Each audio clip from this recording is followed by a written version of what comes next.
Students here at Nepean High School flood the streets each lunch hour. Many are entering their teenage years, and others are on the brink of adulthood, a time with new responsibilities and social pressures.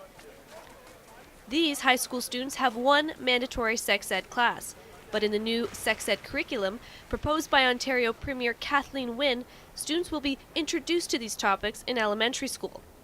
Grade 9 student Matt Dixon feels it's important to have these conversations in an educational environment.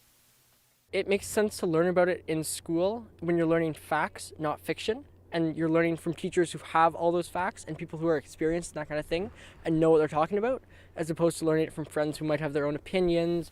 A new addition to the curriculum, the issue of consent. Kaylee Williams is an advocate for teaching kids about consensual relationships and recently ran a No Means No campaign. There's something really empowering about knowing what your own rights and your own responsibilities are, and I think keeping that out leads kids and people who are about to engage in sexual activities in going into it blind without the knowledge of what their rights are within that realm.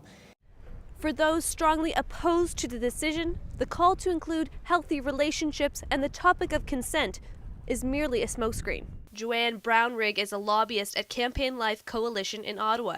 She feels strongly that consent is an issue that only affects students much later in life. This is simply a fabricated concept. The children don't know about John Comeshi. They haven't heard about Bill Cosby. They're not paying attention to that. Even the ones in high school. This isn't the first time the provincial government has tried to update sex education in schools. In 2010, then Premier Dalton McGuinty initiated an overhaul of the curriculum. Not long after, though, it was shelved due to strong backlash from parents and religious groups. Some of the more explicit excerpts from the proposed curriculum in 2010 were considered graphic and inappropriate.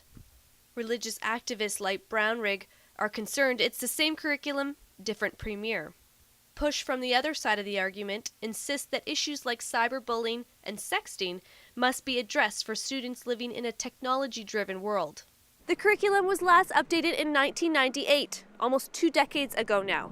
The update will come in the fall of 2015 when students are ready to go back to school. Sarah Turnbull, CJTV News, Ottawa.